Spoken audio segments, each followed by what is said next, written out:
guys, Khalid, and welcome to the Week 4 edition of the Sounding Off FanDuel video. Week 3 was another solid winning week for us, thanks to a couple of key pivots from the video I made last week. I originally recommended Carson Wentz and T.Y. Hilton, but as we approached Sunday, the weather got a little worse there in Philly with some rain. So we pivoted from Wentz to Deshaun Watson, and then from T.Y. Hilton to Will Fuller, and both moves panned out pretty greatly as both guys outscored my original recommendations. Week 4 so far, there's not too much weather concerns for this week, so we should be pretty good to go based off my video here today.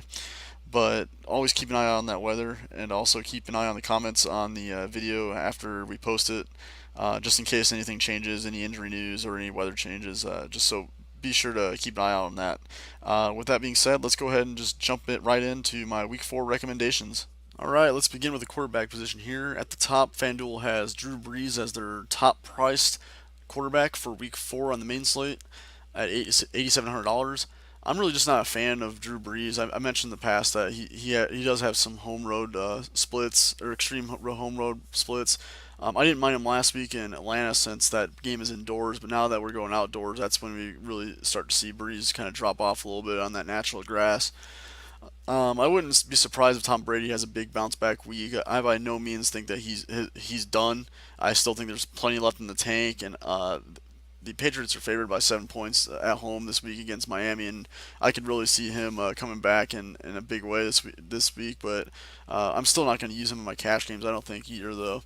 Aaron Rodgers, I'm skipping over him again. He's still dealing with that knee injury, and also Green Bay is favored by quite a bit in Vegas over Buffalo. I could see them turn into the running game quite a bit just to kind of save Rodgers' knee a little bit.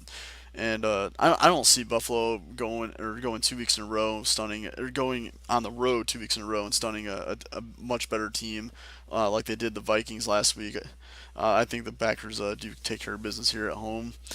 The first guy I really like is Matt Ryan at $8,100 versus Cincy. The Falcons currently have the highest projected team total in Vegas on Sunday, and the game is expected to be pretty close, with the Falcons only favored by 3.5 points. And Ryan has had at least 31 FanDuel points in each of his first two home starts this year, and also the Bengals have been they've been struggling against the pass this season as well. The second guy I'm going to mention here is Phil Rivers at $7,800. He has a really good matchup at home against the 49ers. Um, the one slight hesitation I do have with him though is they're favored by 10.5 points, which means I could really see them going more towards the run with Melvin Gordon later in the game if they build that lead early, and if those early touchdowns end up being rushing touchdowns by Gordon or Eckler or something, Rivers could have some trouble hitting value if they get out to that big lead. The guy I am going to plug into my lineup though for the second consecutive week is Deshaun Watson at $7,600 at Indy. He just has such a good floor for cash games or 50-50 contests. He's so far he's ran for at least 30 yards in each of his first 3 games. He's likely to hit that again this week, if not gaining some more on the ground. And he's also thrown for more than 300 yards each of the last 2 weeks, so it looks like he's kind of getting back on track. He has had an issue with some turnovers though, but if he can get that dialed back in, I think he'll have a big game, another big game here against the Colts. The last guy I'm going to mention at quarterback position is at $6,900. That's Baker Mayfield at Oakland. Mayfield got his first NFL action after Tyrod Taylor came out of the game last Thursday night against the Jets with a concussion. In just over a half, Mayfield threw for 200 plus yards. So I don't think the Raiders are going to slow him down, and he is more talented than Tyrod Taylor. So I can really see him having a good game here in his first actual start. All right, flipping over to running back here, and for the fourth, I believe it's fourth consecutive week, I'm gonna plug Alvin Kamara into my lineup. It's just too hard to ignore the amount of volume that he sees week in week out. Mark Ingram's still on suspension, so he'll be out for another week.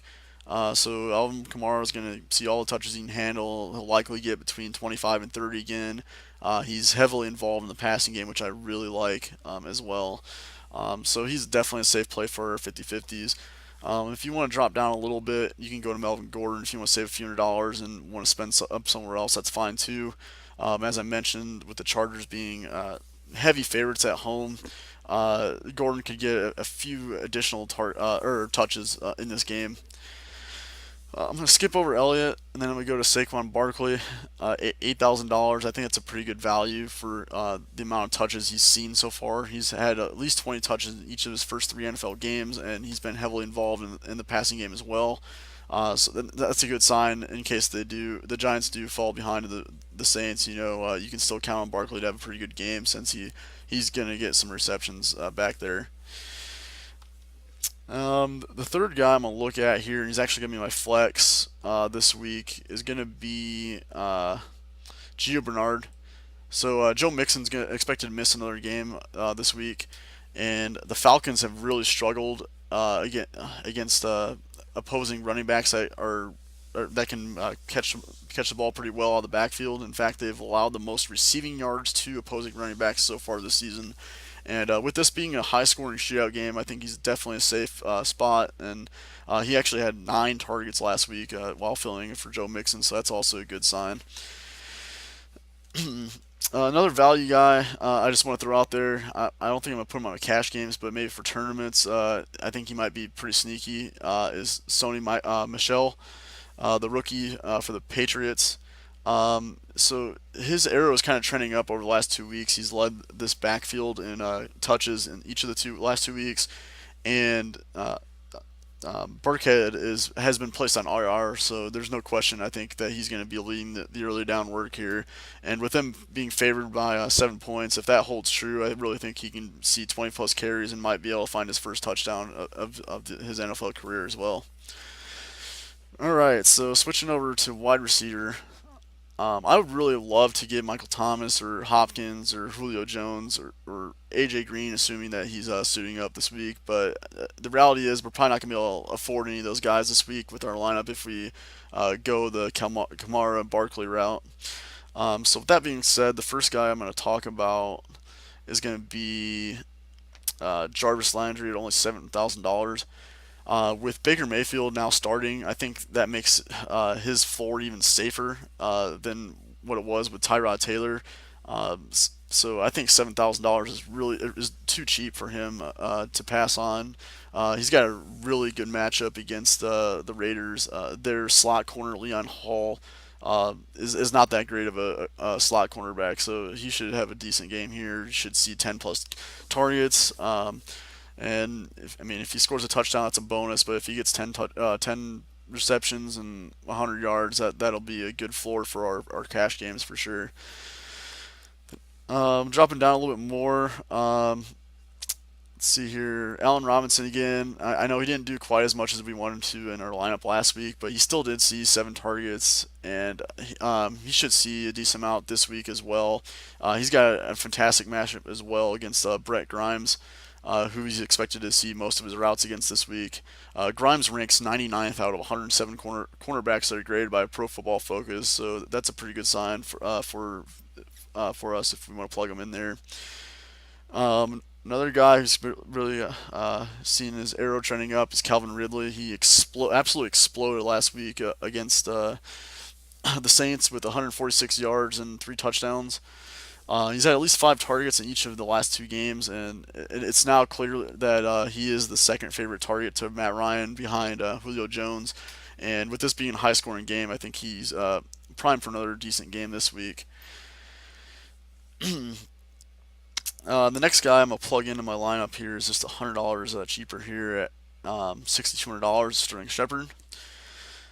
With Evan Ingram on the shelf, Shepard was the second highest targeted receiver for Eli, behind only Odell Beckham last week.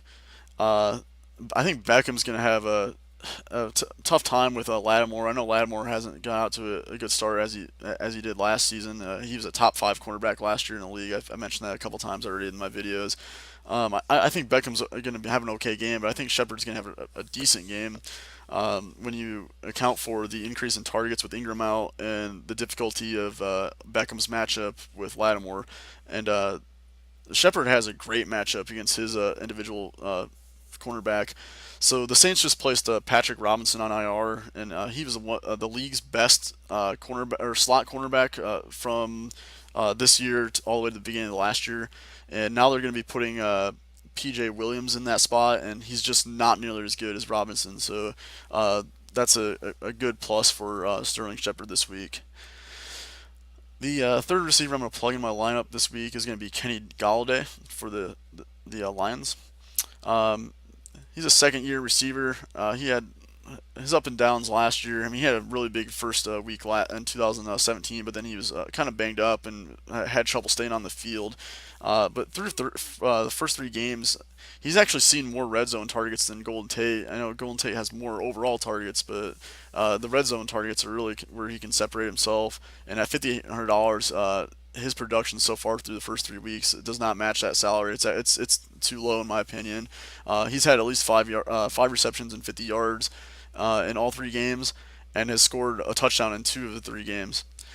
So I think he's in a good spot here at $5,800. All right, switching over to tight end. Um,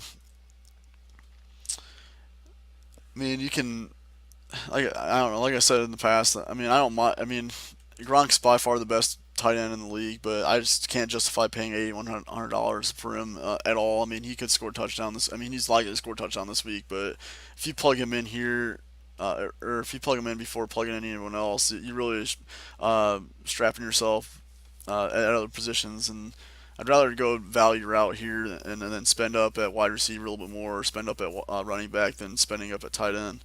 Just my preference. I mean, I know some guys that just they like Gronk and they just plug him in, they just find a way to make it work.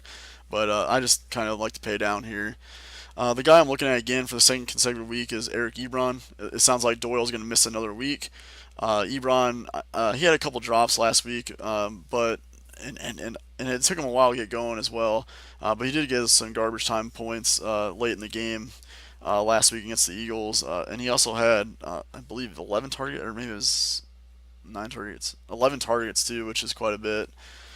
So hopefully he can get back on track and find the end zone like he did in each of the first 2 weeks against Houston. A couple other guys I like. At $1,500 or $5,200, and with the new quarterback with Mayfield, I really think that David Njoku is going to start picking up a little bit here. I mean, this second-year tight end is a really talented guy. He just hasn't really had a consistent pass catch or quarterback that's thrown to him. He's Tyrod Taylor wasn't that great, and all the options that the Browns had last week or last season were not good at all either. So I think he's going to finally pick it up here, and I think he might be a pretty sneaky tournament play if you want to stack him with Mayfield in like some kind of tournament, and leave Landry off that one and stack Mayfield with Njoku. I think he's going to be really low owned and has some great potential upside here. And the Raiders have really struggled against the opposing tight ends over the last few seasons as well too. Another guy I like on the cheap end here. Is Tyler Eifert. I mean, he hasn't really had a big game yet this season, but he's a pretty talented tight end. As long as he can stay on the field, which he has so far this year. And with this being such a high-scoring game, or projected in Vegas, I like him a lot. At only $4,600. All right, if we switch over to our defense, they have Jaguars at the top. I mean, if I could afford them, that'd be a good option against the Jets at home. But the option I'm really looking at for my cash games are the Chargers at home at $4,400. With Garoppolo out with that torn ACL for the rest of the season, I think the 49ers are really going to struggle to move the ball. CJ Beathard is going to start this week for the 49ers. He started a few games last year for him and just was not accurate at all, an accurate pass at all. He could get a little bit going on the ground game, but just was not a good passer. The 49ers have currently the fourth lowest projected team total in Vegas right now, so I really like the Chargers even without Joey Bosa this week. If you want to go another route, I think the Bears at home could be a good tournament defense. I know Fitzpatrick's been decent for the Buccaneers so far this season, but he was a little sporadic last week at home against the Steelers. He had a couple of bad passes that led to some pretty bad turnovers, and the Bears are even better defense than the Steelers. I mean, they've really wreaked havoc on a lot of or on the quarterbacks they've seen so far, including Aaron Rodgers in Week 1 in that first half. So I think they could be another sneaky play at home. If you want to go the value route, there's a defense that's really cheap that I like. The Browns are a decent. It's hard to believe that we're saying that, but the Browns have been really good on defense so far through the first 3 games. So far through 3 games, they've had 9 sacks and 11 takeaways. Uh, so I think they're in a good spot here against the Raiders, um, even though they're on the road. But that's how my lineup's shaking up this week in Week 4. Hopefully, we can extend our winning streak to 4 weeks. Um, if you have any questions, feel free again to hit me up on Twitter at Kaz_Kalita. Whether it's DFS, whether it's season long, whatever you need, just hit me up there. So good luck in Week 4, everyone.